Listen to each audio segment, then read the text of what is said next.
Hi all. So I wanted to take a few minutes to talk to you about the methods section. Um, this is the paper that is due on the 23rd. So you have just a little bit of time to get to work on this. The methods paper is the final paper of the three that we are working on that all have the same topic. So every assignment after this point will have a new and different topic for you. But this paper will be building on your hypothesis from your literature review paper and the paper that you did your topic proposal on. So it's really important that you have a hypothesis or research question from your previous paper. If you don't, then and you received a 0 in that section, then you really do need to make it a point to see me during office hours or to send me an email. Because that's what we're doing in this paper is figuring out how to test that hypothesis or research question. So a couple of things about this paper. It is very formulaic. So the way that I would go about writing this is making sure that you have all of the sections that I'm about to describe. The numbered sections, this should be put into APA format. And then you should have something under each section. And you can see that the rubric really has that set up that same way as well. So we start with the method description. In the method description, we are going to be looking at what our research question is, what our hypothesis is, and how we are going to test it. And we're going to use appropriate terms like either we're doing a survey or an experiment or quantitative content analysis. But it needs to be a quantitative social scientific study. And so it needs to be from one of the methodologies that we talked about before this exam. That is taking place on the 16th. So keep in mind that you need to be operating within that quantitative social scientific paradigm. So you're going to talk about what your hypothesis is. You're going to say why you chose that method to study it, and you're going to indicate that it's part of the quantitative social scientific paradigm. Each paragraph in this whole paper should be at least 3 sentences long, but it really doesn't need to be more than that. After you describe the methodology that you'll be using, you're going to have a section that details your procedures. And procedures is listed as number 2, and 3 and 4 really come underneath that procedure. So procedures is going to include your participants, who are the people that are going to be sampled, what are the characteristics of the people that you're looking for. If you are looking for something specific, like you need people over a certain age or people under a certain age, or you need people who are in relationships, that all needs to be detailed. This is a proposal, so remember you're going to write all of this in the future tense. This is how I would gather participants. I will offer extra credit to students in lower division communication classes. I will go to a bridal expo to recruit newlyweds in order to participate in my study. You may also have a section on procedures, although this isn't necessary unless you're doing an experiment where you're really going to be talking about how your participants will be studied, how they will be observed, how you're going to collect that data in an experiment. If you're doing a survey or questionnaire research, it's really, you're just going to talk in the instrumentation section about how you are using a questionnaire to gather all of the information. So you don't need as detailed of a procedure section. The instrumentation section is probably the most important and difficult part of this paper to write. This is where you're going to be talking about what are your independent and dependent variables and how you are going to operationalize them.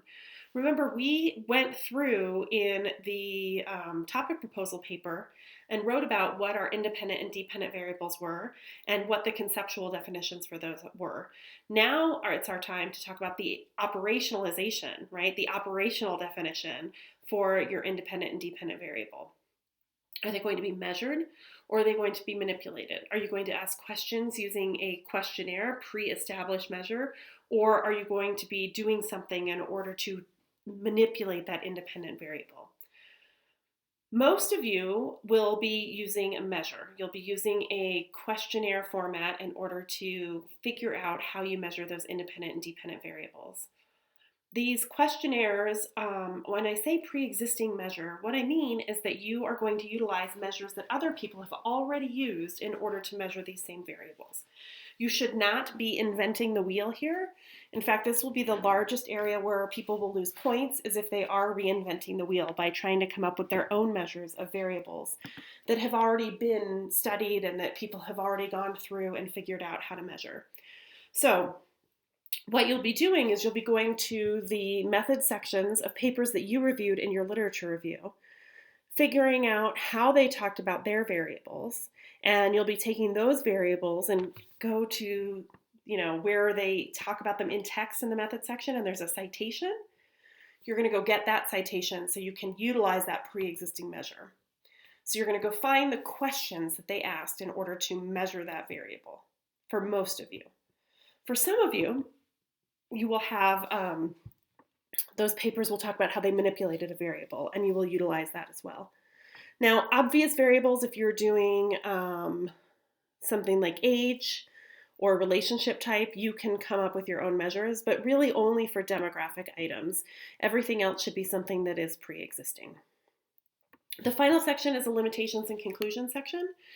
And this is just where you talk about any potential threats to internal or external validity and how you're going to get around them. And you have a sentence or two that ties back to your literature review. Again, about 3 sentences for that final paragraph as well. Then you'll have your references, which is any articles that you cite in this specific section.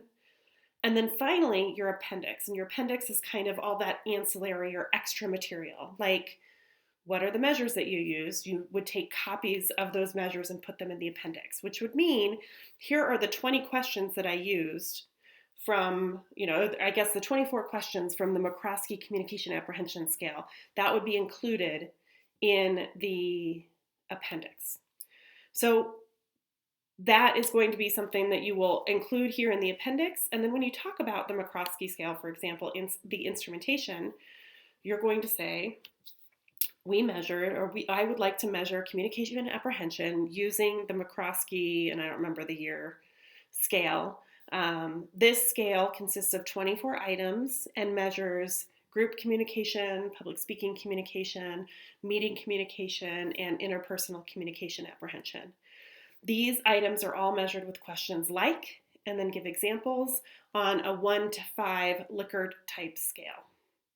So that's a pretty thorough description that you would be giving in your instrumentation section. I also like to include an example of one of the questions that you're using because it gives us an idea of kind of what that scale feels like. But it's not necessarily something that I know off the top of my head. The items on the McCroskey scale, I think I dislike participating in meetings, something along those lines. Anyway, so you're going to describe it in the instrumentation section, but you'll have the actual scale in the appendix. You don't have to retype it. You can take a picture of it if you find it online somewhere and just insert it at the end, or if you find it in one of your research articles. And that really is the methods paper. It is not a long paper. Generally speaking, they're about 2 pages long.